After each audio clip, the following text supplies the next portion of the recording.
Hey everyone, welcome back to the channel. It's Normal Guy of the North here, and today we're addressing a situation that has absolutely exploded across my inbox, Discord, and comments over the last few days. At this point, I've heard from hundreds of players, all coming in with the same concern. They believe Wargaming lied to them about the Liberty Harbor event.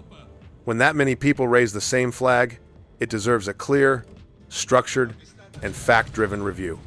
So, today, we're going to do exactly that. My goal is to walk you through the facts calmly and professionally. We're going to look at what the client actually said, what the articles actually said, what the UI displayed, and why so many players walked away feeling misled. And then we'll address the key question directly. Did Wargaming lie, or did the user interface create incorrect expectations? Let's start with Liberty Harbor itself. This event was structured across Update 14.9 and Update 14.10, where players earned Naval Base Supplies by completing combat missions and sending ships on expeditions through the military port area. The end goal was simple: construct the toy port, complete the phases, and unlock the Bridgeport, a free Tier 8 premium cruiser. And for many players, the Bridgeport was a big deal. It's completely free if you put in the work. Now, during 14.9 and the majority of 14.10, players were grinding missions, collecting supplies, sending out expedition ships, and steadily progressing. This structure aligned with previous events, especially dockyards, where you have a defined earning window and then a short period afterward where the event remains visible, but the missions have ended. But here's where the problem began.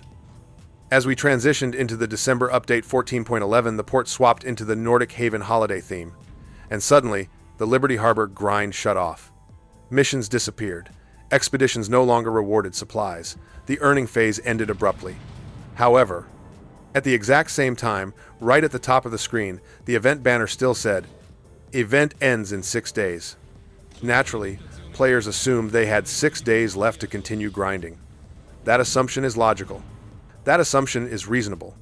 And it's exactly what triggered this wave of frustration. Players logged in expecting more missions. Instead, they saw nothing. No supply-earning tasks. No expedition income. No indication the grind had officially ended. That's when the messages started rolling in. Why did Wargaming remove the missions early? Why does the event say 6 days left? Did they lie about the timeline? Did they trick us into paying? Let me acknowledge something right away. If you only looked at the banner, this situation absolutely looks misleading. But now we need to compare that perception with the actual text provided inside the client and in the official articles. Because if you open the currency information window inside the Liberty Harbor interface, the exact window shown in the screenshot earlier, it clearly states, Naval Base Supplies can be earned during a limited time in updates 14.9 and 14.10. That line alone already shows us something important. The earning window was never intended to continue into 14.11. Then, when you look at the official website posts, the Steam announcements, and the dev blog entries for updates 14.9 and 14.10, they all reinforce the same structure. Supplies are earned exclusively during 14.9 and during the first part of 14.10. In 14.11, you can still spend your remaining supplies, but you cannot earn more. This matches the dockyard model Wargaming has used for years. Based on the documentation alone, the information was correct. There were no contradictory dates. There was no hidden rule. There was no altered timeline. So did Wargaming lie? No, the dates were consistent. But that does not mean players were wrong to feel misled. And we had a UI element that suggested everything was still active when in reality, the earning phase was already over. And this is the moment where I want to address Wargaming directly with a strong, factual, professional, and very straightforward observation. If you know that snowflakes and Santa's containers don't start until December 1st, if you know that thousands of returning players re-enter the game precisely on December 1st, and if you know that Liberty Harbor is still visually present in the port after missions end, then why would you remove the ability to finish the grind before players even arrive? This is not a matter of player failure. It's not a matter of they should have read the articles. This is a predictable design oversight in how the event communicates its phases. When the UI says event ends in 6 days, most players interpret that as 6 days to complete the gameplay portion, not 6 days left in the window where the event is visible but no longer playable. And that's the root of the misunderstanding. Not dishonesty. Not deception. A communication design failure. And the solution is incredibly simple.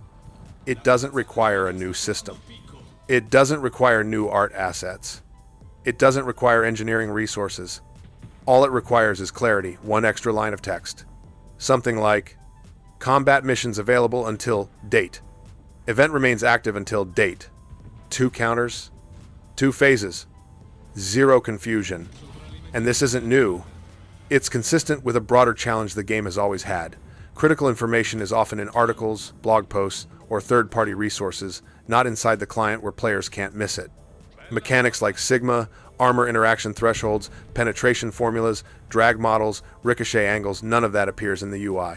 The same applies to event structures. Players are expected to infer the details by reading external material, but the majority of returning or casual players never do. They rely entirely on what the client shows them. And in this case, the client communicated the wrong expectation. So let's answer the core question again, with complete accuracy. Did Wargaming lie? No. The written documentation was correct. Did the UI mislead players? Yes, without question. And that is why the frustration hit so hard. The system behaved one way. The UI suggested something else. The player expectation landed in the middle, and that middle didn't exist. So here's the constructive takeaway. If Wargaming wants to enhance trust and reduce friction, improving in-client clarity is one of the highest impact, lowest effort opportunities available. And for players, whenever an event matters to you, double-check the tooltip and the article, not just the banner. To everyone who reached out, thank you for sharing your experience and trusting me to break this down objectively. Thanks for watching.